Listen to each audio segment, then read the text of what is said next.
All right, so without further ado, I'd like to go ahead and introduce David Barton with a personal story. Thankfully, Fat Cooper has grown up, but look at the Bartons. They look exactly the same. I mean, like, they haven't changed at all. I saw him last night, and I was like, they still look exactly the same as this picture. But anyway, so the story that goes behind this, and not to sound, not to brag or anything, it's a fun story though. So this was at a homeschool conference that I'd go to every year growing up, and it was a week-long homeschool conference, and there were two people at this homeschool conference. So they asked me to speak on intelligent design, and there were two people that got standing ovations at this homeschool conference, and that was David Barton and me. I have no idea why they gave me one, and David Barton, and there were a whole bunch of other speakers there. I probably wouldn't be telling you this story if I got a bunch of standing ovations all the time, but it was like my one and only, so I kind of cherish it, and I got to share it with David Barton. So, I mean, not to brag, but I got one standing ovation in my lifetime. But so I thought that would be fun, and then we saw him last night at the Valentine's dinner, and I was like, all right, I'm going to go dig up the old picture, put it next to that picture, because what I really appreciate is so many of our VAC speakers are personal heroes in my own life. Of course, people like David Barton, who's hugely influenced my own personal worldview. This Saturday, we're going to have Mr. Winther, who drilled his worldview into me as well as my debate coach, and told me to stop saying and stuff like that, and stuff like that. So what I really appreciate is all these speakers that we've invited to come speak have had such a personal influence on my life, on Neil's life, on my family's life. So without further ado, let me go ahead and read David Barton's bio. Of course, I'm sure we're all familiar with him. But David Barton is the founder and president of Wall Builders, a national pro-family organization that presents America's forgotten history and heroes with an emphasis on our moral, religious, and constitutional heritage. David is the author of numerous best-selling books with the subjects being drawn largely from his massive library of tens of thousands of original writings from the founding era. His exhaustive research has rendered him an expert in historical and constitutional issues, and he serves as a consultant to state and federal legislators, has participated in several cases at the Supreme Court, was involved in the development of history and social studies standards for states such as Texas and California. Now I was confused. So you wrote the good textbooks or the bad textbooks for California? Hopefully the good ones, right? And has helped produce history textbooks now used in schools across the nation. Now, this is what I find really cool here. A national news organization has described him as America's historian, and Time magazine has called him a hero to millions, including some of the most powerful politicians. In fact, Time magazine named him as one of America's 25 most influential evangelicals. Think about all the pastors, all the people, and David Barton was listed as one of 25 most important evangelicals by Time magazine, a secular magazine. David and his wife Cheryl reside in Aledo, Texas. They have 3 grown married children and 3 grandchildren. What a pleasure it is to have both of them with us tonight. So let's give a warm Calvary and VAC welcome to David Barton. Pastor Mike mentioned something ago that's just a fun story, so I'm going to take some of my Q&A time and tell the story, but I want to go back to the first time the Founding Fathers got together. The first time these guys got together was 2 years earlier than they signed the Declaration. It was September the 5th of 1774. They opened with a 2-hour prayer session in that meeting. They had never met each other before. The meeting actually didn't start out real smooth. It ended smooth. They studied 4 chapters from the Bible that morning, and it's interesting that John Adams, who he kept an ongoing correspondence with his wife, Abigail. He told her what had happened about that. And so he writes Abigail and says, you won't believe what happened this morning. And he tells her very simply, I must beg you to read that psalm, because what happened is in the 4 chapters they read, one of them was Psalm 35. And Psalm 35 dealt with what they felt was exactly the situation they were faced. David in that psalm says, Lord, what do I do? I'm being attacked without cause. I don't have any defense. My enemy is much greater than I am. Well, they just heard that morning Boston was under bombardment. The Charleston is being burned. America does not have a navy. It doesn't have an army. It doesn't have anything except a bunch of farmers and shopkeepers and school teachers and whatever. And so Psalm 35 was really powerful to them that morning. Psalm 35. Plead my cause, O Lord, with them that strive with me. Fight against them that fight against me. Take hold of shield and buckler, and stand up for my help. Draw out also the spear, and stop the way against them that persecute me. Say unto my soul, I am thy salvation. Let them be confounded and put to shame that seek after my soul. Let them be turned back and brought to confusion that devise my hurt. Let them be as chaff before the wind, and let the angel of the Lord chase them. Let their way be dark and slippery, and let the angel of the Lord persecute them. For without cause have they hid from me their net in a pit. Without cause they have digged for my soul. Let destruction come upon him at unawares, and let his net that he hath hid catch himself. That very destruction let him fall. And my soul shall be joyful in the Lord. It shall rejoice in his salvation.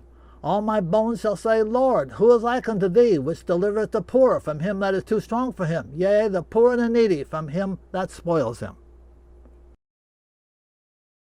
And it struck them that they were reading out of the Book of Common Prayer, which more than 100 years earlier had assigned that psalm to be read on that day. And they said, wow, the fact that God knew 100 years ago what was going to happen on this day and gave us this psalm is a real boost to our faith. So he told Abigail about that psalm. He said, I want you to read it to your friends, read it to your father. Her father was the pastor of their church. And so then he tells her, but we've also appointed a continental fast. We recognize we need God's help. He said, millions will be on their knees before their great Creator, imploring his forgiveness and blessings and smiles on American council and arms. And that was the first time America had an official day of prayer and fasting.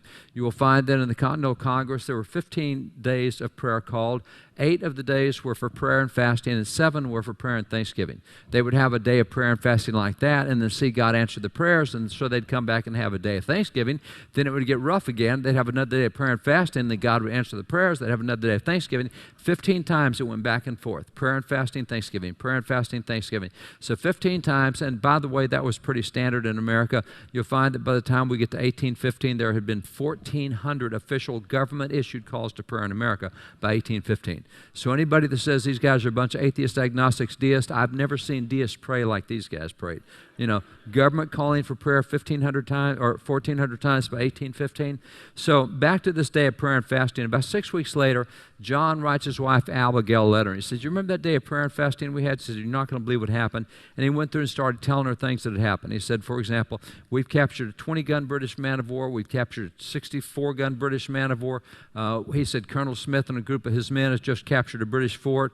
And as we think about it today, we say, well, that's what you're supposed to do. You're supposed to take the stuff away from the enemy, except remember, we did not have an army or a navy, either one. As a matter of fact, Colonel Smith capturing that fort is a good story in itself, because you should capture the fort of the enemy, except who's Colonel Smith?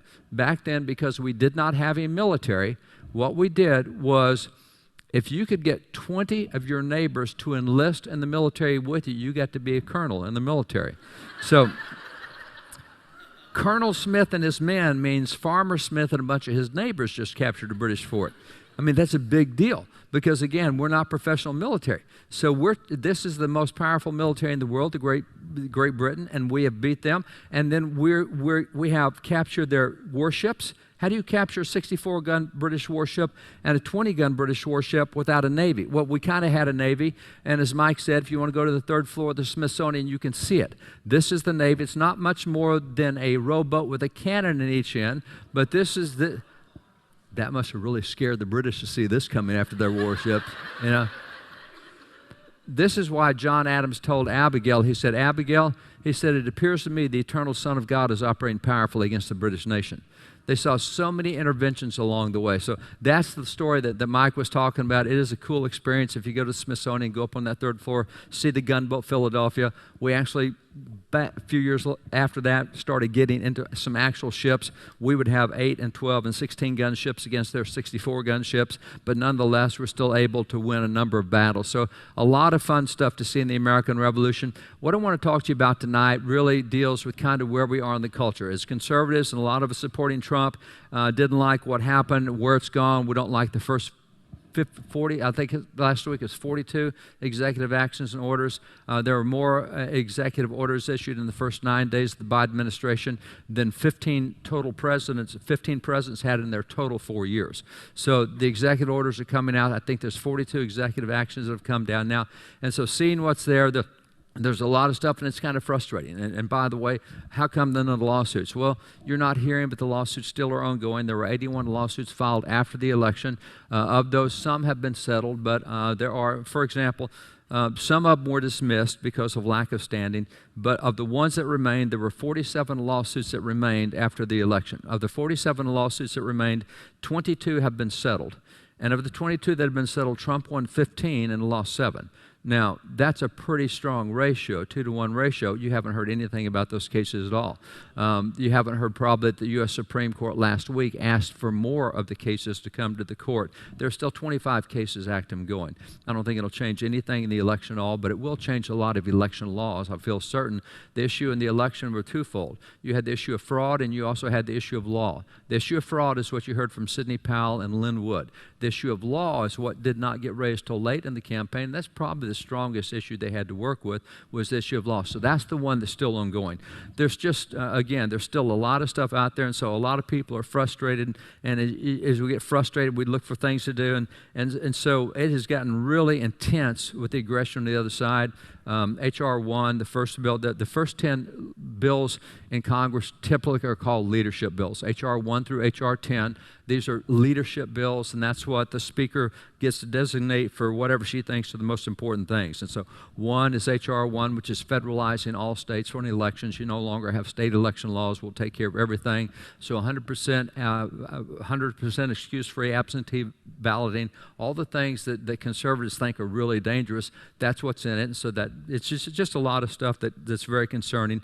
And so as we see that, as we see what's happening, as we see, what's happened, even with this trial last week of President Trump, and I have no trouble having an impeachment trial. That's constitutional. If you're not aware, the single subject that's covered more in the Constitution than any other subject is impeachment. There's 6 clauses in the Constitution on impeachment. That's a big deal of Founding Fathers. I don't have any trouble with it.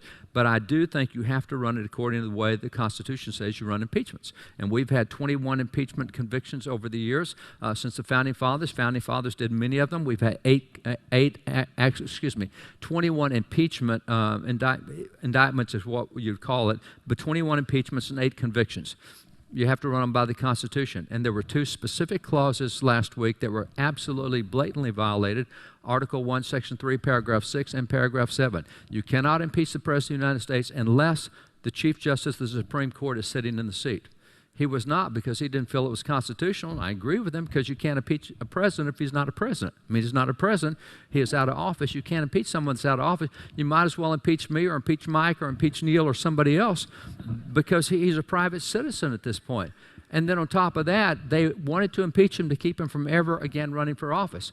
Article 1, Section 3, Paragraph 7 says that once you impeach and convict, you have 2 choices of punishment.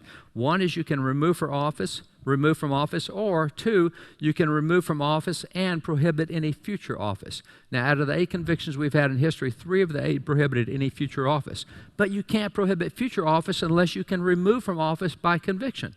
And you can't do the second if you don't get the first. And since he's not in office, you can't remove him from office and apply the second. So there's 2 clauses there that are very significant. So for people who believe the Constitution is the supreme law of the land and that it should be followed, there's a lot of stuff that's concerning. And so what happens is you see the other side rising up, and they're very confident now. They feel like they've got a mandate, and man, they're just running forward, all pedal to metal kind of stuff. And what we're seeing coming out of the executive departments, what we're seeing coming out of the various, there's about 23 cabinet level departments. I think there's 19 cabinet levels, but there's other agencies such as EP and other things that are there. You're just seeing everything full forward. And so at this point, what happens is I think it's really good to kind of back up and see what happens in this climate, because what we're seeing with social media is a good indication of what they intend to do to conservatives. What we've seen in the deplatforming, now more than 70,000 organizations, conservative organizations and groups have been deplatformed off the media, 70,000. So they're just trying to silence voice. And so as you see that coming forward, I want to go with what I consider some biblical and historical lessons for us today. And I want to start out with a passage in Job 12:7, where God says, "Ask the animals and they will teach you." Now, this is significant to me because in Romans 1, God says everything that can be known, the Scripture says, Paul says it, but we believe Paul's inspired by the Holy Spirit, speaking God's Word. In Romans 1:20, it says, everything that can be known about God, including the intricacies of the Godhead, have been revealed through what God has created, so that even the heathen are without excuse. Now, that's pretty stiff stuff. Everything you can know about theology is evident through what God has created. I will tell you, as a cowboy living in the country, I've learned more Bible lessons by studying nature than other things that I've done. For example, I have found out how the federal government is supposed to do its budgeting by watching ants. Now, if you didn't know what that means, if you go to Proverbs 6 says, go to the ant. What are you supposed to learn from the ant? Well, the federal government should learn a lot from the ant because it deals with budgeting. It deals with how you spend your money and where you spend it. I've learned also that oftentimes it's easier to spread bad stuff than it is to good stuff. I just see that on the ranch all the time. Weeds don't need any fertilization at all, and they will take over the ranch. If I leave one thistle in my pasture, 2 years later, my whole pasture is thistles. If I plant one seed of wheat in my pasture, 2 years later, it's not all wheat. The good stuff, you have to really take care of the good stuff to make it grow. You don't have to take care of the bad stuff to make it grow. It's a lot of work to make the good stuff. There's just so many lessons you find. That's why we're told in Psalm 46:10, be still, know that I'm God. If you can stop and just sit there and study nature, and you consider the laws of nature and why animals do what they do and how they interact and certain things that are inherent to animals, there's so many biblical verses I can now put beside these things from nature. However, having said that, go to the animals and they will teach you. I want to choose the lion for a bit. The lion is mentioned several times in the Scripture, and looking at the lion, we know a lot about the lion. We know about a lot about the lion pride, how the pride works, that each member of the pride has certain tasks, certain responsibilities and functions. And if you look at the lion, he is considered the king of beasts. There's nothing at the top of the food chain above him in his area. He's the top of the food chain. And when he sounds off, it sends everybody else running because he is the top of the food chain. He is very dangerous in the eyes of all the other creatures around. So when you consider a lion, and the lions live out on the savannah. They hunt on the savannah, live on the savannah. Out on that savannah, it's an interesting thing that when a lion roars, out on the savannah, you can hear that roar over 5 miles away. Now, maybe you've yelled at your kids before. They didn't hear you past the second block. 5 miles? Are you kidding me? So when this lion roars 5 miles away, it is a fearsome sound on the savannah. But it's interesting the way the lion uses that roar. What will happen is on the savannah, when it's time for meal time, when it's food time, the male lion will get at one end. And he is the one with the loud voice. The females don't roar like that. That's not part of what they do. He is the one who has the voice. He's the one who roars. The females will get on the other end of the savannah, all the way down on the other end. And as it turns out, males aren't very good hunters. They're big, they're strong, don't mess with them, don't get close to them, but they don't run fast and they can't catch much food. The lionesses are the ones that are quick and agile. They're deadly. They're the ones that do the food catching for the pride. And so what happens is when they get set up and the male is down here and he's much slower, he's fearsome, but he's much slower. Down here, these are the quiet ones. They're a lot more dangerous. He will roar. And when he roars, it will go across that savannah and it will send the animals running. And they run away from the roar and they run right into the waiting lionesses. This is how it works. He roars, they get scared and run, and because they get scared and run, it ends up killing them as a result. So, interesting lesson is if you want a safe place when a lion roars, what you need to do is run to the roar. Now, it's not that he's a piece of cake, because he's not, but he's a lot less lethal than what happens if you run the other way. So running to the roar is one of the things that so many of those animals are a lot faster than that male lion is. They're not faster than the female lions, but they can outrun the male if they would just run at him. And they don't, and it costs them their life. So there's a significant learning here because we're told in 1 Peter that Satan is as a roaring lion. We have a tendency to run away from the roar. We ought to run to the roar. Satan is as a roaring lion, and the most dangerous thing to do is turn and run from that instead of turning and facing it. This is all about being offensive-minded. And what I want to get to you tonight is being offensive-minded, because a lot of times when you've had setbacks and you have disappointments, it's very hard to become offensive-minded. So that's one, is run to the roar. Let me give you another Bible verse that deals with this in a similar way. Why is it that we should be running to the roar? Well, think about other Bible verses that deal with lions. For example, we're told in Proverbs 28:1 that the righteous are bold as a lion. That's us. See, the problem we have is we should be like the lions. We should be like the king of beasts, But too often we think of ourselves in terms of John 10. And John 10, this is where we talk about the lamb and the flocks and et cetera, that we are his sheep. And by the way, I raise sheep, and let me tell you, it is no compliment that we're called sheep. That is not a good deal. It says a whole lot about the shepherd. It says very little about us that we're called sheep. But see, what happens with sheep, we're told in Proverbs 23:7 that as a man thinks in his heart, so is he. If we think of ourselves like a flock, we are a sitting prey for any other animal out there. You can't think that we are the ones who are to be bold as a lion. We have to think like a lion. So what it means is we should not be running away from the roar. We should be roaring ourselves. And within that framework, let me take you to yet another Bible verse. If you were at church this morning here, I mentioned this morning, so forgive me as I repeat this, but it's the same kind of idea. And it deals with the concept of heaven and hell. We know that God tells us there's a heaven and hell in his word. We know how to get to heaven through Jesus Christ, John 14:6. We also know that hell is a very real place, as we see in Revelation 21:8. The scripture tells us in Revelation 21:8 that there's a lake that burns with fire and sulfur, which is the second death.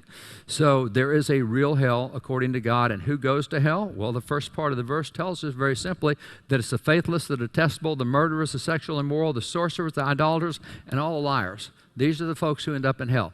They're doing really bad stuff to get there, and hell is where they're going, except notice that there's a blank up top. What's missing in the blank? What's missing in the blank is two words: cowards and fearful.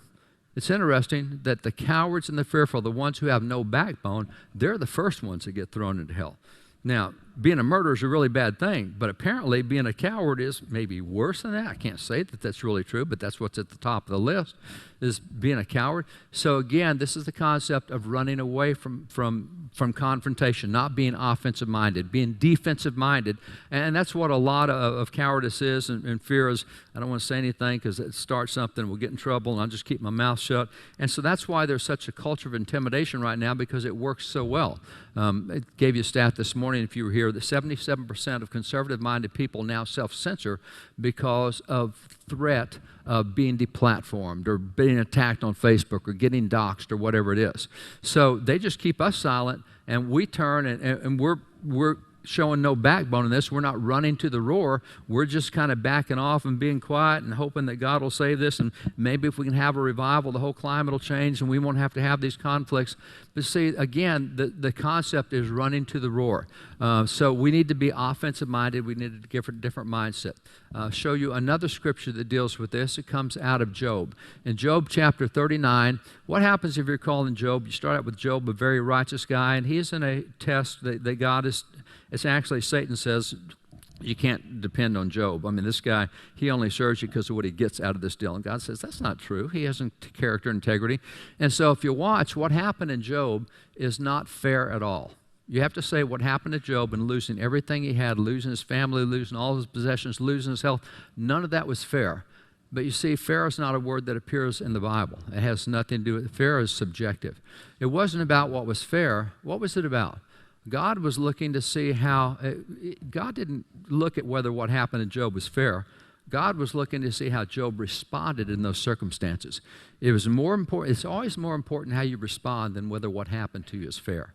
Because if you live life, what happened to Jesus wasn't fair, but I'm glad it happened to him, otherwise we wouldn't have salvation. What happened to Joseph wasn't fair, but it's a good thing that it did, otherwise there wouldn't be the nation of Israel had he not been thrown in slavery. See, fair has nothing to do with anything. It's all about how you respond to what happens. And so after you see what happens in Job 38, Job gets whacked by God. God allows Satan to whack him, so he gets whacked, and then his three friends, if you can call them friends, they show up and they say, well, if you hadn't been so self-righteous or if you hadn't been so wicked, and they just laid on him for all those 37 chapters. And finally, after 37 chapters, God shows up in 38 and says, you guys don't have a clue what you're talking about. And he starts asking them questions. And it's interesting, he says, if you're so smart, if you think you have all the answers, then what are you going to say about this? And what he does for two chapters, or actually for 38 and 39 particularly, he goes through and he just gives examples of animals. All he does is shows, if you're so smart, how do you explain what this animal does and what this animal does and what this animal does? And so in this particular passage, Job 39, he gets to the horse.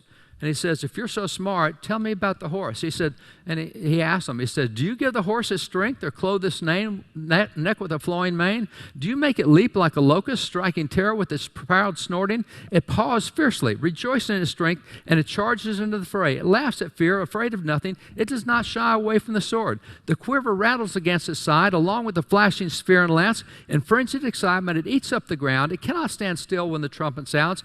At the blast of the trumpet, it snorts, aha! It catches the scent of battle from afar, the shout of commanders and the battle cry, and on it goes.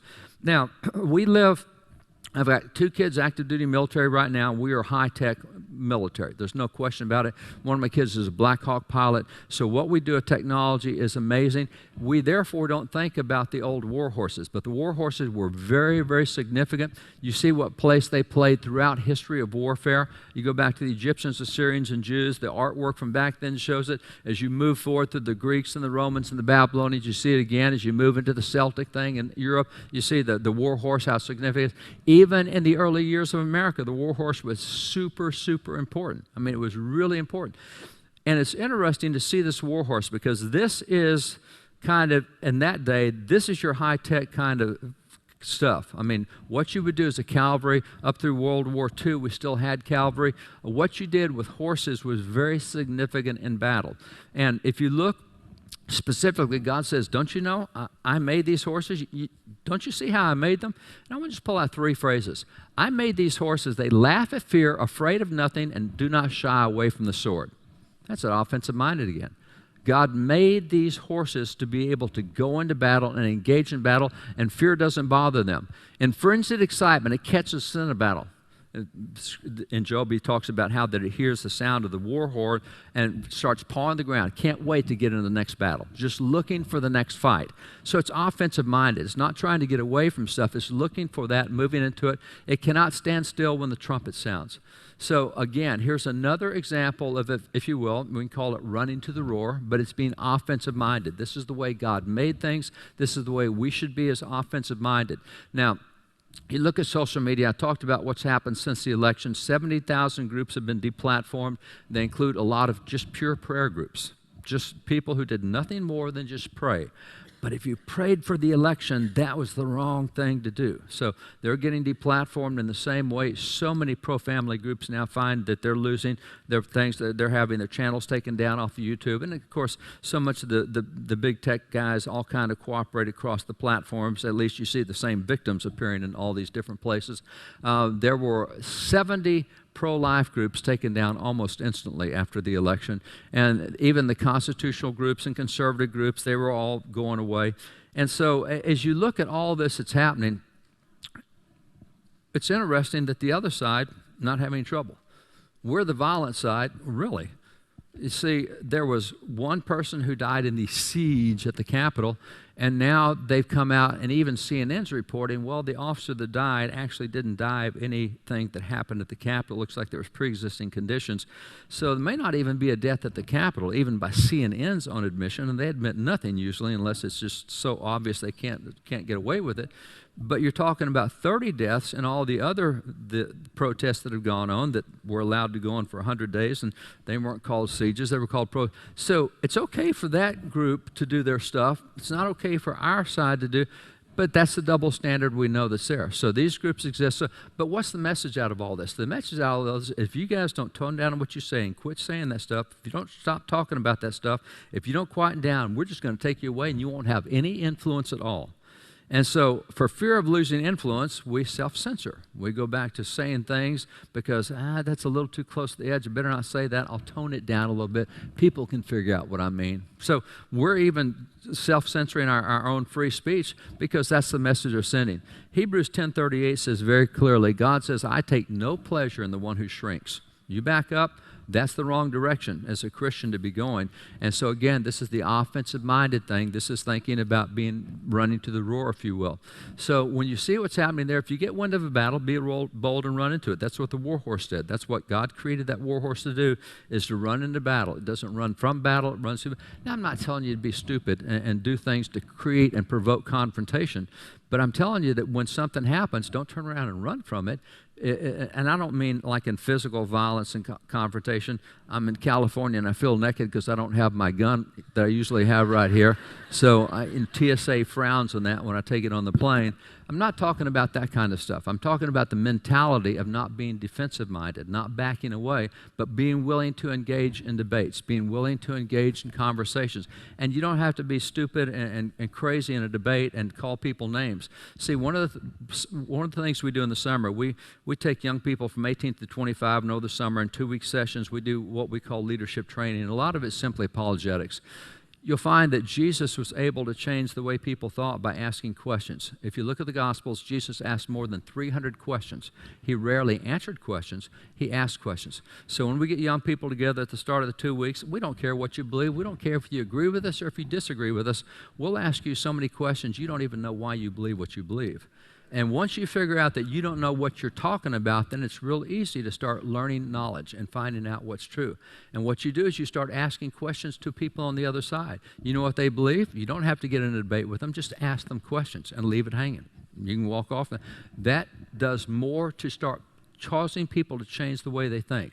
Because right now we yell at each other across the way. We don't have conversations, and we certainly don't do apologetics. And so that's some of the things is you don't let somebody else engage. This is a stronghold. We'd call it a castle. But we're told in Proverbs 21:22 that a wise man attacks the city of the mighty and tears down the stronghold. Here it is again, attacking and tearing down strongholds, being offensive-minded. Don't back up from this stuff. Go at it. Again, don't be stupid in this stuff. Be well-trained, be thoughtful. Look at how Paul reasoned on Acts 17 on Mars Hill, how he debated with those on the other side. It's pretty interesting that there's 13 times in Acts, in the book of Acts, where Paul is talking to public groups. Every time he's in a synagogue, he uses the scriptures. That's 7 occasions in Acts. The 6 occasions in Acts when he's not in the synagogues, he never uses a scripture. He only uses what's in the culture around him. He said, you know, your own Christian poets have said. He said, I see here the inscription on this idol to the unknown God. He always used what they were familiar with in their culture. So it's not that you go out and start yelling Bible verses at people, because if they don't even know what the Bible is or don't like it, that doesn't win them. But see, that's how Paul was able to, we call it thinking biblically, but speaking secularly. Paul was a biblical thinker, but he could communicate. As he said, I can be a Jew to the Jew, a Greek to the Greeks, I can be lawless to the lawless, I can be whatever I need to be. You have to know how to communicate, and that's what I'm talking about, being willing to engage at that level. So as you look at attacking the stronghold, that's the biblical principle, storming the castle, if you want to say. But again, it's all being offensive-minded. This is all about running to the roar. Now, what I've heard a whole lot since the election, I've heard it a whole lot this weekend. I heard it in the airports as I was going through airports. Christians, I was on a plane, and the stewardess on the plane recognized me, and so sat down and talked for a while. And people are just crying for revival. We need a change in America. We need a revival. And that's an interesting thing to see, and we're praying for revival. I've been part now of being in stadiums with 100,000 people praying and fasting for revival. I've never seen the quantity of people praying for revival like we do now. But here's the question I've got that goes with that, is how do we know when our prayers for revival have been heard and answered? In other words, when do we stop praying for revival because we've had one? Now, being from Texas, we went through a 7-year drought not long ago. Maybe 3 or 4 years ago, we had 7 years of drought, and we prayed and we fasted and we prayed and we fasted, and we finally got rain, and we knew exactly what it looked like. And when that rain came, we didn't have to pray and fast for the end of the drought anymore. We saw it come. But that's my question with revival. How do you know when to stop praying for revival because you've had one? See, we all have different concept of what revival is. This is where I think it's helpful to go back and look what revivals look like, look in the Scriptures. What do you look for when you have a revival?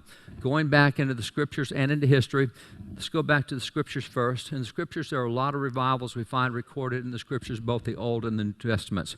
For example, when you look over at what happened with Asa, Jehoshaphat, and Josiah, these are all revivals. They all happened under kings where the nation reformed and transformed, and they went back to loving God and doing what His Word said. And so there's revivals. We can study those and see a whole lot. And by the way, if you want to have a lot of fun studying them, study them out of the book of Kings rather than the book of Chronicles. even though they appear in both places. Chronicles and Kings, very interesting. Chronicles is compiled by a guy named Ezra, who was a priest. He's the guy that when they rebuilt the wall would read the Word of God for a quarter day and would pray and fast for half a day. And, he was into the spiritual stuff. You have the book of 1st and 2nd Kings is written by Jeremiah, who is a prophet. A prophet is considered a political position. They're an advisor to the kings. So what you see is when you read it in the book of Kings, you will find the laws that were changed. When you read it in the book of Chronicles, you'll find the hearts that were changed. And it's very interesting to see the difference. And by the way, just a fun thing is in the book of Kings, it'll say that so-and-so died and was buried with his fathers. In the book of Chronicles, it'll say so-and-so sinned against God and God struck him down and he died and was buried with his fathers. You get a spiritual view of what happened. And so looking in the book of Kings, you can see the type of public policies that change when you have revival. But in the case of America, we have also had a number of revivals in our history. First Great Awakening, Second Great Awakening, Third Great Awakening, some combined the last two together, the turn of the century revivals, the Azusa Street revival. We have a lot of things we can look at ourselves. So between what we have with American revivals and what we have with biblical revivals, we can get a pretty good feel of what is involved in revival. And I'm going to point out 6 things to you tonight that are part of revivals. Hopefully it will change the way you think. And when we're done, I'm just telling you now, we use the wrong term historically when we say revival. You should use the term reformation, because we keep thinking in revival, God's going to swoop in and fix us on Friday night, and by Monday morning we'll be great again. Think about the Reformation back with Martin Luther and all the reformers. It is a longer period of time. There's a lot of conflict that goes along with it, and you're going to see this biblically as well. So don't use the term revival. If you're praying for reformation, you'll have a better concept of what you're going to be looking for when it comes. But let me take you back to this. I want to set the tone first by dealing with 2 attitudes that we as Americans are currently we have to address. And if we don't get these attitudes fixed, we'll never have what we're praying for, which is a revival or a reformation, either one. So the 2 things I want to point out, they deal with an overall perspective, and they're 2 attitudes that our thinking is wrong in these areas. So let me address them right up front. Then we'll go to the other 6 points. First thing is we have an obsession with the national focus. Now this is logical because when you look at what we have with our news, it comes on a national focus. I don't care whether you're conservative or liberal, if you watch MSNBC, CNN, if you watch Fox, if you watch Victory, if you watch Newsmax, if you get your news from Epic Times and New York Times, doesn't matter. Left or right, either one, what you get is a steady diet of national news. You haven't heard a thing that happened in Scottsbluff, Nebraska. You don't know what went on in Waterton, New York. You have no idea what went on in Yukon, Oklahoma, or in my town of Jacksboro, Texas. Haven't heard a bit on that. And so what happens is we get the steady diet of seeing what's happening nationally. And because we look at what's happening nationally, what happens is we look nationally. I wish I could see. I have a lot of friends at high places. God's just blessed us with some relationships. There's, I don't know, dozens of members of Congress that I'm texting with back and forth, and we're talking about what to do and what's happening here. And same thing with governors and state legislators. And I've got folks, justices on the U.S. Supreme Court I know. I've got folks, I've got a lot of connections that a lot of people don't have. And you know what? I'm completely frustrated with Washington, D.C. I can't get the White House to do anything I wish they would do. I can't get the Supreme Court to do what I wish they would do. I sure can't get Congress to do what I wish they would do. And I've got connections. So what happens is we see all this national news, and we know that we can't do a single thing to change it. And as a result, we get frustrated and we get paralyzed. I'm so fed up with these guys. And so we start looking at things, but we keep doing this from a national level. And so what happens is you need to go back and look at history again. I want to take you back to the American War for Independence. The first 4 battles in the American War for Independence, top right is Lexington, top left is the Battle of North Bridge at Concord, lower left is the Battle of the Road to Boston, 19-mile running battle, and the 4th battle in the Revolution was the Battle of Bunker Hill, the lower right. So take these things, it's interesting, all of these battles, in not a single one of these battles did anybody say, hey, Commander-in-Chief George Washington, would somebody hit that top left button on my computer where it says escape? If you would hit that top left, that's going to freeze there for a minute. Thank you very much. So nobody called George Washington and said, you're the national commander-in-chief, what do you want us to do? It just didn't happen that way. Everything that went on happened locally. There's very few times that we call George Washington to come in and save the day. Let me take you back to the first 4 battles. What happened in the Battle of Lexington was on April the 19th, 1775. 700 British came to town. They were coming to town, and they were looking specifically for items that they considered contraband they wanted to take. And the Battle of Lexington occurred when the Reverend Jonas Clark took 70 guys from his church, put them out there and said, no, we'll defend our town. You're not coming in our town to do this. We have a British Bill of Rights. We have all these things. You're not doing this. And so the first battle of the American Revolution was when 70 church members went out and defended their town from 700 British. Now, church members that day, I mentioned this morning, we don't even know our own black history anymore, and that's why 1619 Project's so appealing. But there were 70 guys who went to church together, and then they were both black and white. We had integrated church, and that was the way it was in so many places that were not in the Deep South. And in this morning, you had John Roberts, who was a white patriot, shot down, along with Princess of Brooke, who was a black patriot, shot down. Well, after the British prevailed that, we have the second battle. And the second battle is North Bridge of Concord, 2-3 hours later. And at that place, Reverend William Emerson had 300 guys from his church out meeting the 700 British. And the first time, the British shot 18 Americans. The second time, the British get shot. It's not the Americans get shot. It's a whole different thing. And so the British say, you know, this is not going the way we thought. We need to get back to Boston, get recruits, get some reinforcements pretty quick. So it's a 19-mile forced march back to Boston because they're being outnumbered. Well, along the way, there were 4,500 Americans lying in the road on both sides waiting for the British as they came through. Where'd they come from? Well, Reverend Boss Williams brought his congregation. Reverend Grover Payson Phillips brought his congregation. It was churches that stood up and said, you're not going to do this to our place. And so 4,500 lying in the troops. And then you have the Battle of Bunker Hill. And as that's going, Reverend Joseph Willard says, no worries. I got companies from my church I'll send to the battle. So what happened was, throughout the American War for Independence, what happened more than anything else was we fought our battles in local areas. Now, occasionally we had to have George Washington step in, like at the Battle of Monmouth or the Battle of Yorktown, but generally the battles were fought local. The Battle of Cowpens, the Battle of Kings Mountain, the Battle of Great Bridge, all these are local battles. We fight our own local battles, and occasionally we'll look for national help, but not very often. And so what it was the American Revolution. We won the American Revolution nationally because we won the American Revolution locally. We kept winning local battles, and all those local battles together, by the time you throw the 13 colonies together, now we've got a national victory. And see, that's the way we thought, was from the bottom up, not from the top down. Our media has turned our thinking around to where that we think we get healthy from the bottom up, from the top down, not the bottom up. I'm going to show you spiritually how the revival's always happening from the bottom up. So this is what we've got as a local focus, and that's what we have to get back to, is thinking about our community. Just turn off the national news if you need to and say, okay, I'm only going to look at what's happening right now around me in my school district. But the focus on revivals is the same thing. It has to happen locally. When you look at what happens with the revivals, the great awakenings we have, probably the figure that is most notable in all the American revivals we've had is George Whitefield. George Whitefield, the Great Awakening, he preached for 34 years in that Great Awakening. He preached 18,000 sermons in that Great Awakening. And by the way, people like John Adams and Thomas Jefferson, Ben Franklin say there's no American Revolution without George Whitefield and the Great Awakening. I mean, they're upfront about that. If we hadn't had that, we don't have America as a nation. And that's why they consider George Whitefield a founding father, because of what he did.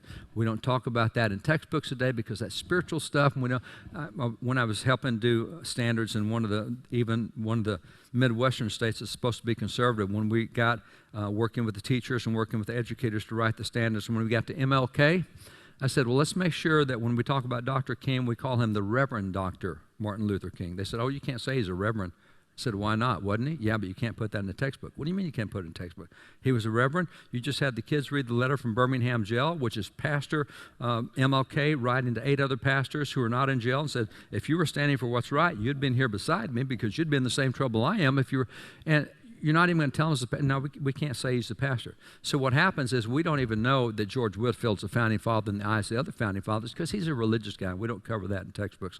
So what happens is George Whitefield, in that 34 years of preaching, do you realize that it is estimated that 80% of all Americans physically heard him preach a sermon? Now, you want to talk about market penetration? You got it there, 80%. I don't know anybody's got 80% market penetration. But here's the deal. He had no mass media back then. So how did he do it? Because that's how many communities he was in.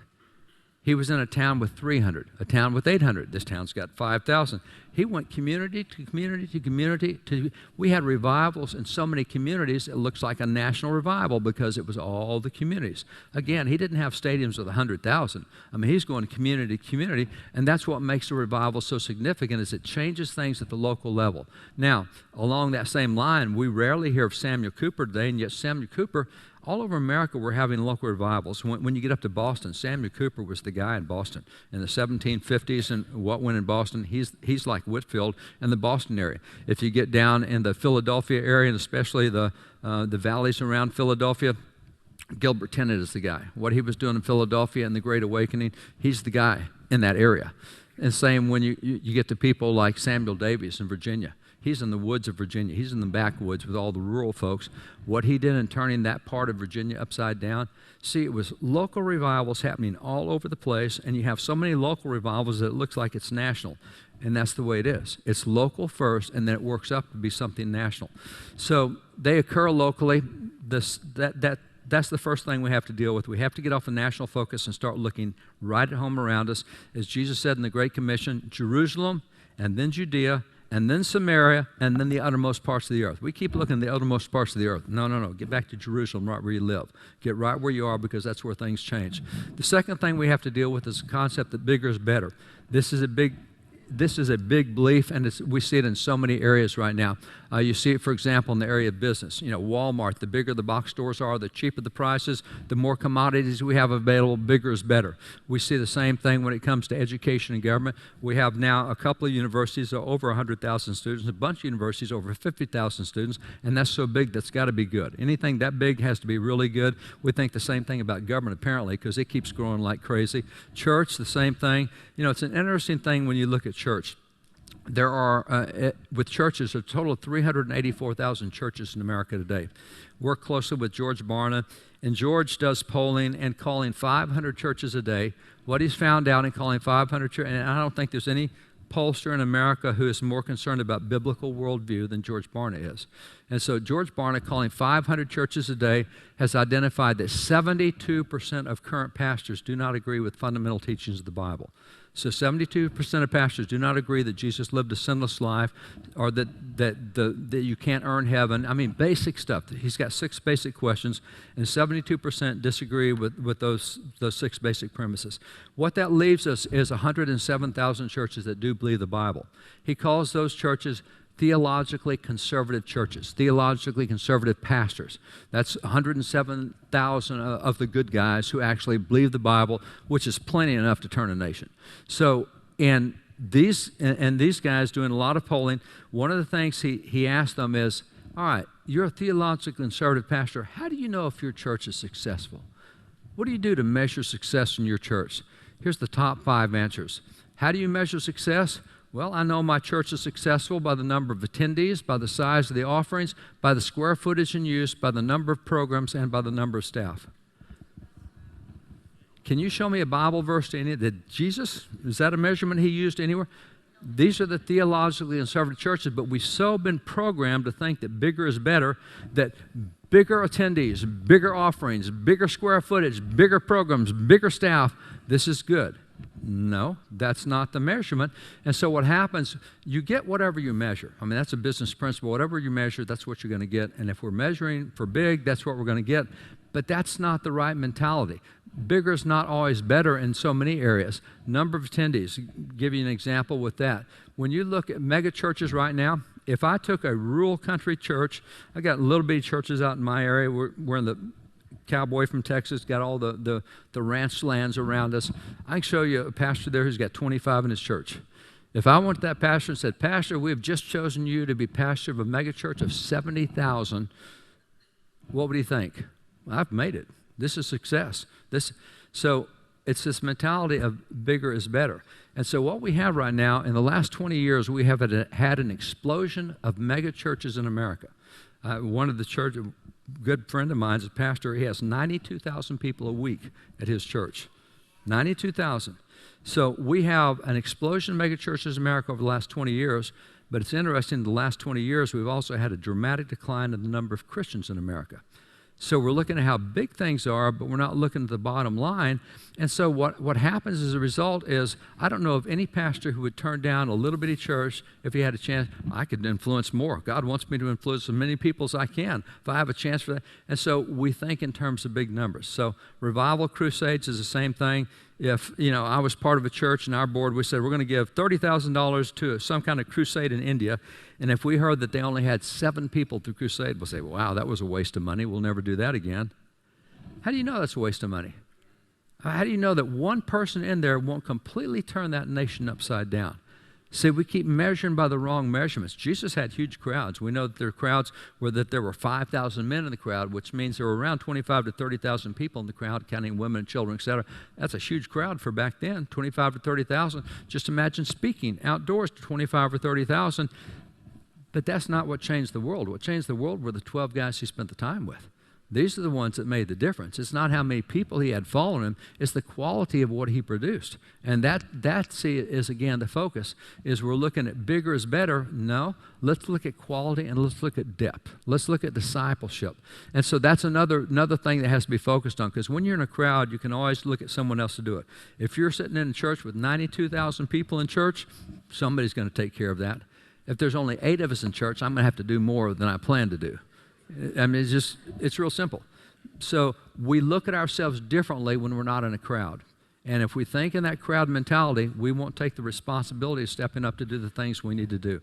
So when you look at America, at the world and where it is now, the demographics of the world, we have about 7.5 billion in the world. If you look at the population, if you look at the demographics religiously, the largest religion in the world today is Christians with 32%. Now, at the time of the Founding Fathers, Christians were by far the second religion in the world. I mean, not even close. Number 1 was Islam. Well, now it's reversed. Muslims now 21% of the world, Christians 32% of the world. The other 2 big religions, Hindus and Buddhists, 14% and 6%. So you look at this, and the reason we've gone from being number 2 to being number 1 is we put a lot of money into getting the gospel across the world. We have professionals. We pay a lot of people. We pay pastors and missionaries and evangelists, and we send them across the world to preach the gospel. And for 2,000 years, we've been pouring our money into that. Hundreds of billions, trillions of dollars spent to propagate the gospel across the world. And in those 2,000 years, we've been able to move to 32%, which is really good.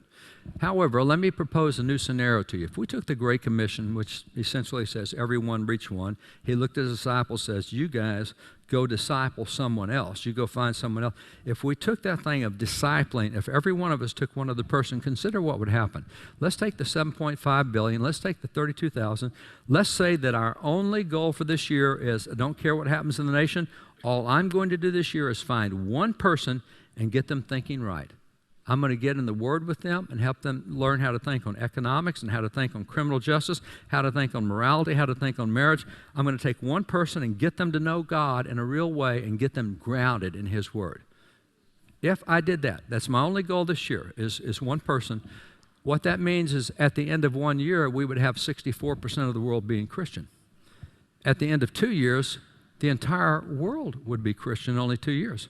We put 2,000 years into this, and we could do it in 2 years if everybody just took one person and said, my only objective this year is to disciple one person.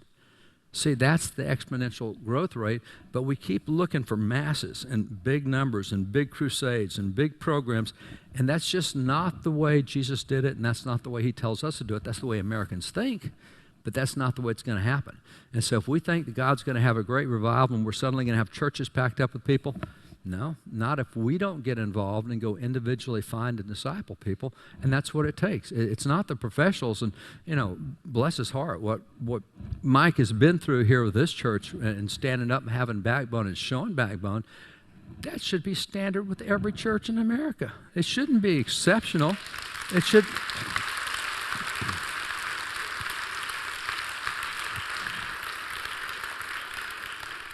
But there's a whole lot of churches that the people aren't telling the pastor, you need to say, you better watch out. You're supposed to obey the law, do whatever they say.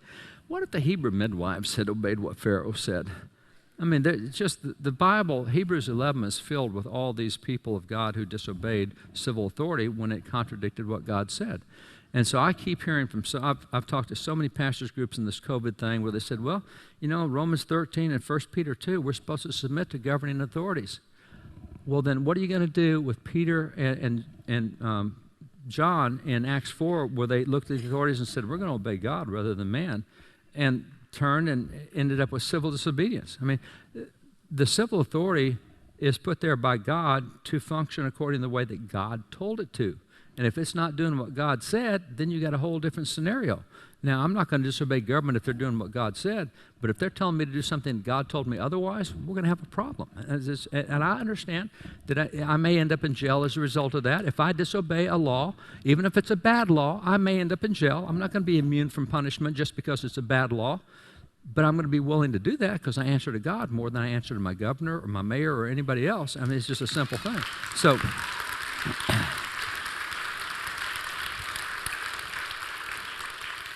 and the point being, it's a whole lot easier to get churches to do the right thing if we can get everybody in the church doing the right thing.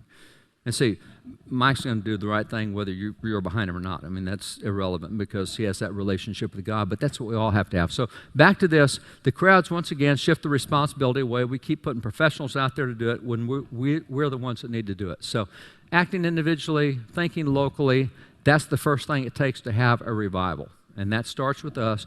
We got to take it down from the CNN and Fox and Newsmax level and get it down here where we live. And that's a whole different thing. So American Revival, again, going back to American Revival, the 6 things. Let's go through them real quickly in the time we have left.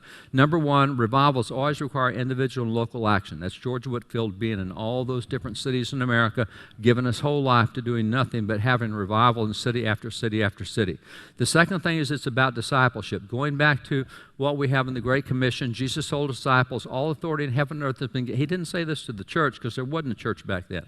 He said this to his followers who were gathered there when he went back into heaven. So we now call them apostles. At that time, they weren't. These were folks that were following him, that saw him go back into heaven. He said, you guys gather right here. He said, all authority in heaven and earth has been given to me. Therefore, go and make disciples of all nations, baptizing them in the Father and the Son and the Holy Spirit, teaching them to observe or to obey everything I've commanded you. Now, that Great Commission that we have there, in the 1960s, we converted that into an evangelism mandate. Starting in the 1920s is the first time ever in church history we had what we call the sinner's prayer. I'm not against the sinner's prayer, but if you think the sinner's prayer is what gets you saved, let me give you a scenario. I can teach a parakeet to say the sinner's prayer. Does that mean it's a Christian? Just because you recite something doesn't mean you've had a heart change. And so what we did was we started measuring 20, say, how do we measure the number of people that are in the crusade who respond, oh, let's do this prayer, and if they say the prayer, we'll call them a convert. No, you judge a convert by the fruit they produce, not by the words they speak. And so what happens is we now look at the objective of evangelism as getting people to say the sinner's prayer. No, the objective of evangelism is getting lifestyles that are very different, that you bring forth fruit worthy of repentance, as the Bible tells us. So evangelism is not what the Great Commission is all about. Evangelism is not the issue. What the issue is discipleship. He said, you teach them everything I've taught you. Now, let me point out, interesting thing right now, the most unchurched group in America right now are our young people. They are by far, only 2% of Gen Z and millennial have a biblical worldview. They're the most unchurched, and they dislike church, but what we know in studies is they do like relationships, and they are open to spirituality if you can do it outside the building. If you will take a young person and invest in them and create a friendship with them. And it's an interesting thing. I think God is going to heal the church through this because in my generation with white hair, we had what we call the generation gap. If you're not out of my generation, I'm not listening to you. We know in polling today is exactly the opposite. Millennials and Gen Zs are the only polling group in history that want to spend time with a boss. Everybody else wants to spend time with the employees. They want to be mentored. There is a hunger and it may be the fact that the millennial and Gen Z generation is the most family-wise, the most broken generation in polling history. About 57% of them have been born outside of a home with a mother and a father in the home. So they're looking for adult input. They're looking for that. They want that. They're open to that. Great way to reach that generation is not getting them into church because they're not coming to church. They don't want church. Polling shows that they think church is irrelevant. When they go to church, they don't hear anything that helps them throughout the week. It's all irrelevant stuff. But they want relationships with people, and they're wide open to spirituality if you can take it to them one-on-one. And so this is part of the discipleship concept. So go make disciples of all nations, but notice the word is go. Now, we keep wanting them to come. Come to church with me. No, Jesus said, you go where they are. And see, that's the other thing the church has done is bring your friends to church so they can get saved on Sunday. I got news for you. I told you we raise sheep. When you have a healthy flock, sheep reproduce sheep. If the shepherd's reproducing sheep, you got something weird going on in the barnyard. A healthy congregation reproduces itself. And that's why Jesus said, go. Go, you go to them. Don't ask them to come to you. You go to them. You're the one. So this, again, is the Great Commission. Every one of us individually, this is who it belongs to, teaching them to obey everything I've commanded you. Do you know, if we did that, let me just take you through some teachings of Jesus real quick. Let's have the teaching Jesus gave us in Matthew 19 on no-fault divorce and on the definition of marriage. I've never in my life heard a sermon on no-fault divorce, and yet Jesus gave one to his disciples, and they were highly offended. Peter said, Jesus, this is hard. He said, Moses allowed us to divorce our wife for any reason. We had no-fault divorce. We could write a bill of divorcement. Jesus said, it wasn't that way at the beginning. At the beginning, God put them together, male and female, and said, whatever God has joined together, let not man put asunder. Jesus whacked them on no-fault divorce. We've had no-fault divorce since 1968. I'm not hearing anybody talk about it. Jesus did, and it offended his own disciples when he did so. But if we're going to teach them everything Jesus taught us, that's one of the topics we have to cover, along with what the definition of marriage is. You also have economic teachings he gave, rewarding profit makers. We call this the capital gains tax. So the capital gains tax, the more profit you make, the more we're going to take from you. Jesus gave two parables saying, the kingdom of heaven is just like this. The more profit you make, the more you're going to be given. We reward profit makers. We don't penalize them. You have the same thing in Matthew 20 where he talked about the minimum wage, because they were saying, well, this is the wage that this employee should get. He said, no. Matthew 20:15, it says, as an employer, my money is mine to do with as I please. And then talked about the inviolability of employer-employee contracts, that I can make a contract individually with every one of my employees, and it can all be for a different rate. I don't have to have the same rate. Jesus is the one who is talking about economic business stuff. John 8, he's talking about the right of legal confrontation. This is what we see in the Sixth Amendment of the Constitution. Legal scholars tell us the Sixth Amendment of the Constitution came out of this teaching by Jesus. That people who in the old days actually read the Bible used that as part of the Sixth Amendment. So there's so many things that we could disciple them on. This is much more than just get saved. It's much more than just come to Jesus. It's about how to think, how to live, what to do with your finances. See, this is what other generations, younger generations are hungry for, is this kind of adult input in their life.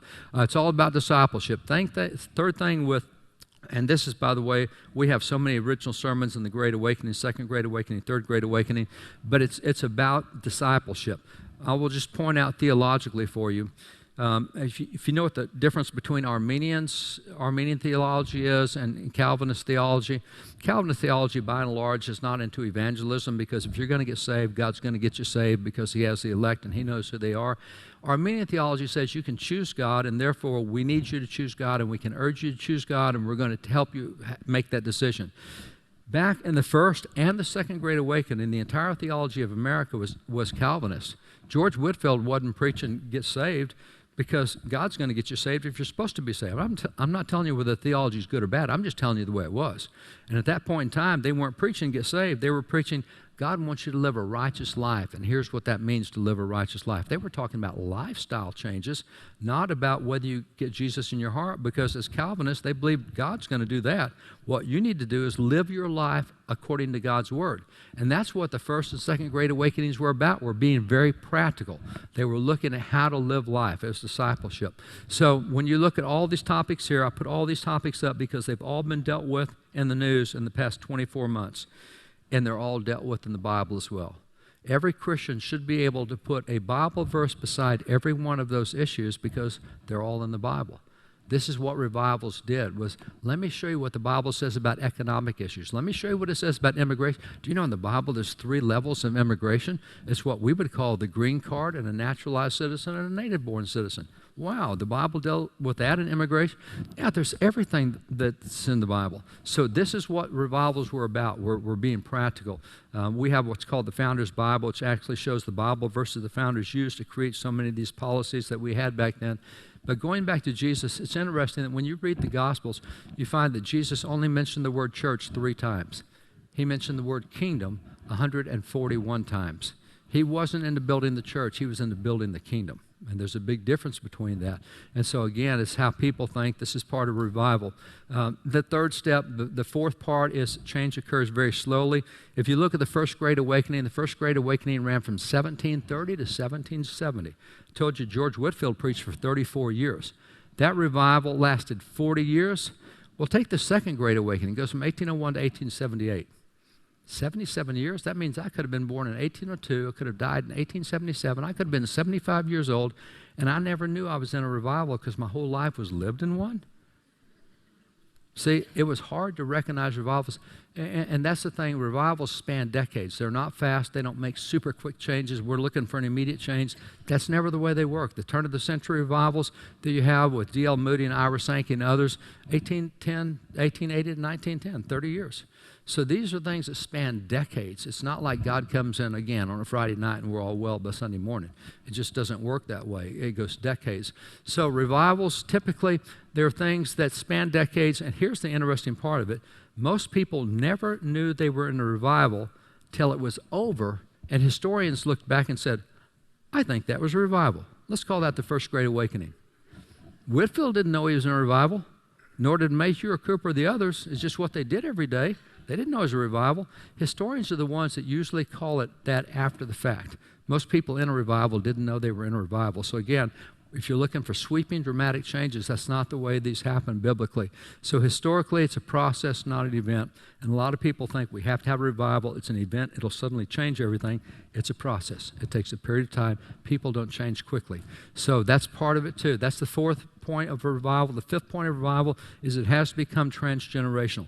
If I take you into the book of Judges, in Judges chapter 13, we find Israel under the oppression of the Philistines. They can't worship God the way they want. They can't go to the temple, at that time, the tabernacle. They can't do any of the stuff they want to do. And so they pray. And according to what we see in the scriptures, it appears that they prayed for years and years and years that God, we've got to have deliverance from the Philistines. You've got to send us help. We've got to be out from under this pagan culture. And God, after years of prayer, answered them in verse 5. And the answer was very unusual. The way he answered them in verse 5 was, he said, he sent an angel to earth, and the angel went to a guy named Manoah and said, Manoah, God's heard the prayers of this people. He's going to send you deliverance. And here's the way it's going to work. Your wife is going to become pregnant, and when that kid grows up, he will be the national deliverer. Time out. I got to wait 20 years for that kid to grow up? I want a deliverance now. Well, God said, I'm going to send you a generation that gets it right. Interesting thing when you look at where we are now polling-wise, you look at 3 years ago, we first reached 51% of the nation being pro-life. Been a long time before we got there, but now 51% of America believes that abortion is morally wrong. That's good.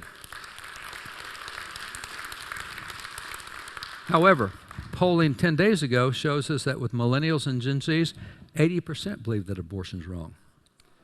Now, I want you to tell me how that these kids got 30 points more pro-life than everybody that teaches them. That doesn't make any sense. Except God sent us a generation. We've been praying for an end to abortion. You know what happens when these guys get in office? It's not going to be an issue. 80%. Only 19% believe that abortion on demand is a good thing. So that's the end of Roe v. Wade as we know it. Now, we actually think Roe v. Wade may come down within 3 years, given the court we have and the cases that we know are on the way to the court. Nonetheless, but don't be mistaken, because there's so many other areas where young people don't think right. on the area of marriage or economics or socialism or other.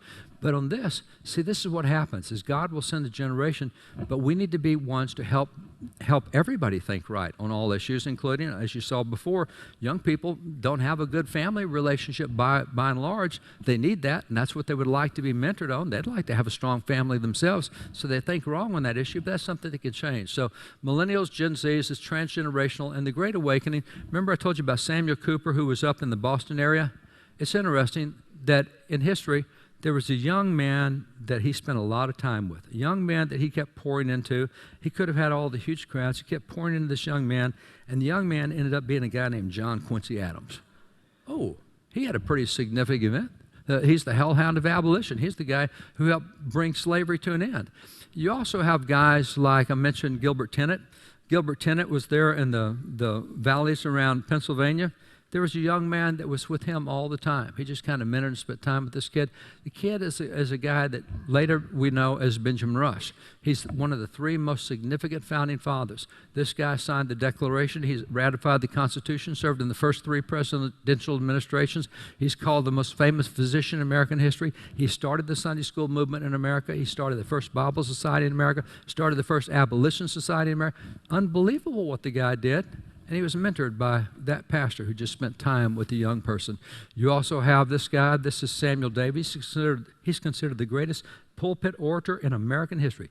No other preacher could preach in the pulpit like he could. And he spent a lot of time with the kid that just hung around him, and he mentored this kid. And the kid was a guy named Patrick Henry. Oh, I wonder where Patrick Henry learned his oratorical skills. He's called the great orator of the American Revolution. He got it from Samuel Davies, the preacher.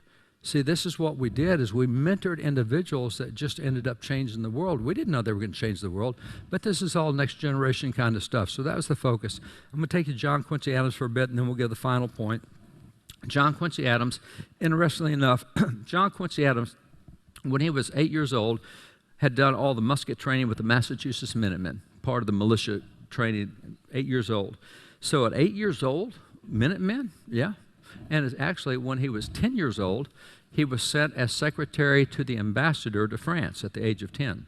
When he was 14 years old, Congress sent him to the court of Catherine the Great in Russia. 14 years old, he speaks 6 languages. He's the official translator in Russia for the ambassador. When he's 16 years old, Congress sends him to set up the arrangements to end the American Revolution, the Treaty to End the Revolution. 16 years old? Oh my gosh. Now remember, he's been tutored, he's been trained by the Reverend Samuel Cooper. So already, look what he's doing at a young age. And then when you see what happened, in addition to all his diplomatic experience, by the time George Washington becomes president, he keeps John Quincy Adams as ambassador. At the age of 21, he said, John Quincy Adams is the best ambassador we have. When his father, John Adams, became president, he continued to be an ambassador. When Thomas Jefferson became president, he became a U.S. senator. When the 4th president, James Madison, became ambassador, James Madison became president, he went back to being an ambassador. He was actually appointed and confirmed the U.S. Supreme Court, but John Quincy Adams is the guy who ended the War of 1812 under James Madison. For the 5th president, James Monroe, he was the Secretary of State, and then John Quincy Adams becomes our 6th president. After serving as president, he leaves the presidency and gets elected to the U.S. House of Representatives, only president in history to ever serve in the House. And in the House, he hated slavery. That was his issue. He fought it. He was called the hellhound of abolition. He hated slavery.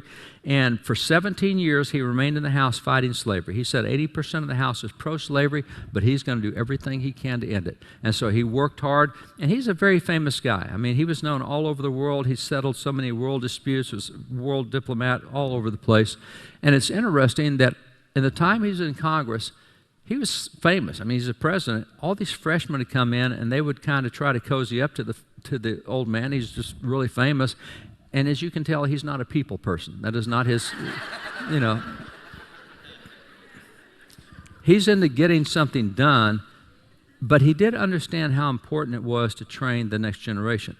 And in one of his terms, there was a young man that came in, and for whatever reason, he seemed to show an interest. And so this young man would follow him around. He did all of his anti-slavery stuff. John Quincy Adams came up with a 3-step plan to end slavery back in 1843. He couldn't get it passed, but it's a great plan to end slavery.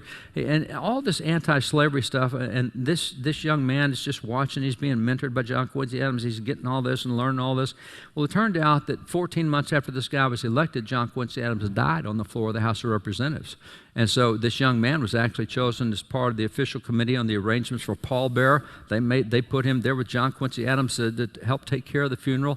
And so this guy was so inspired, and he wants to do something for again. So he runs for office, and it didn't work out. But he was there from John Quincy Adams, learned so much from him. And it ends up that this guy never got elected again until 15 years later when he became the President of the United States. It was a young guy named Abraham Lincoln. Now, Abraham Lincoln, John Quincy Adams never got to see the end of slavery at all.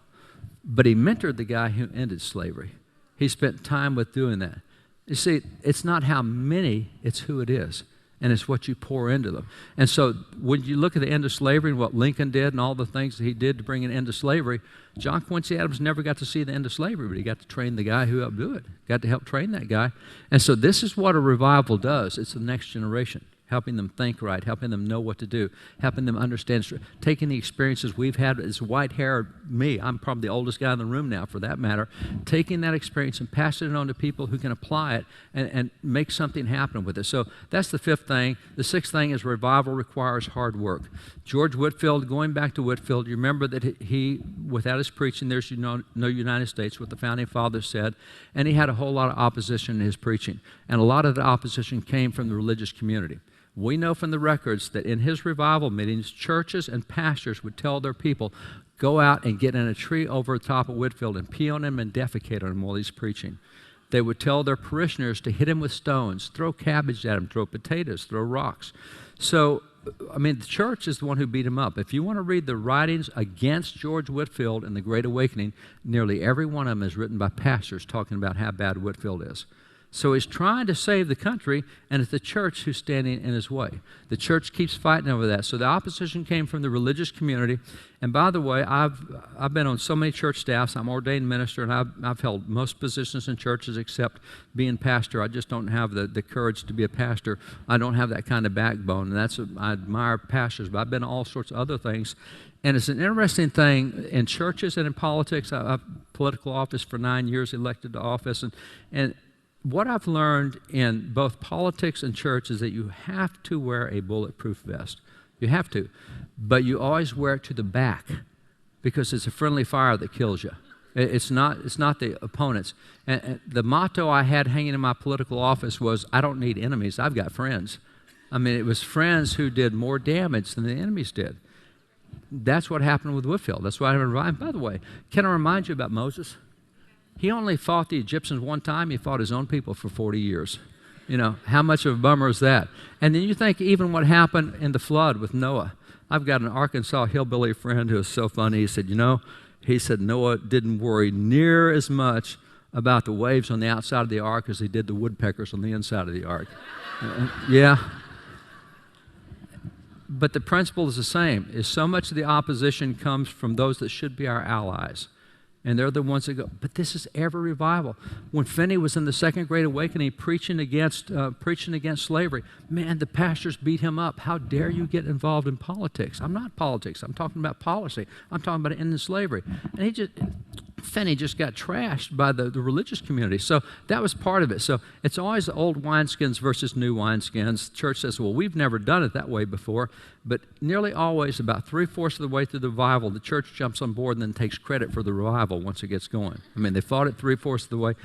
But this is why revival comes not from church. It comes from God's people doing these things that we're talking about tonight. So church is often the last to get on board. We'll finish it out with that. But in 18,000 sermons, 34 years of preaching, he traveled on horseback. This is the map of the 13 colonies.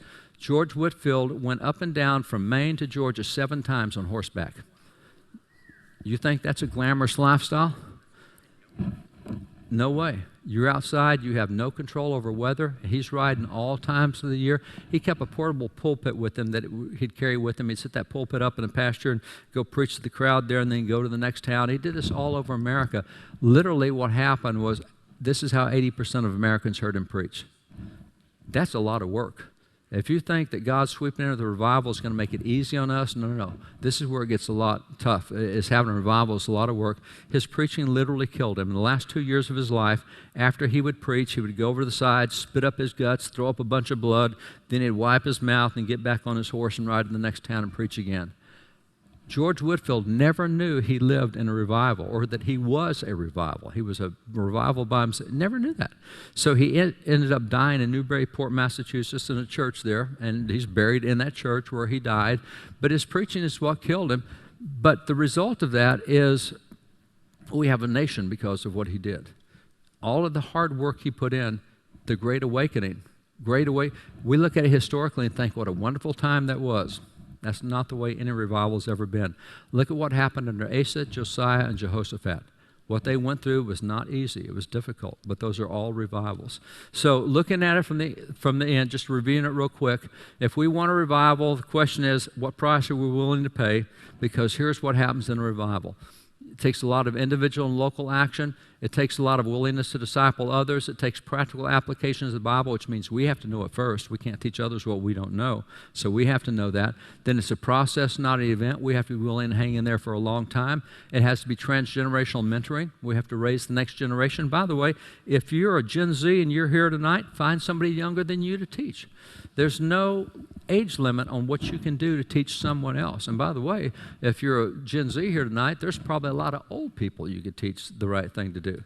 If you've got a biblical worldview and they don't, mentor them. So it doesn't have to be transgenerational from the top to the bottom. It can go the other way as well, and then it's lots of hard work. That's what it takes to have a revival, and that's what it means to run to the war. We've got to be aggressive in doing that kind of stuff. We can't back up from hardships and back up from tough stuff. We have to go charging at it. God bless you guys. Thanks for letting me share.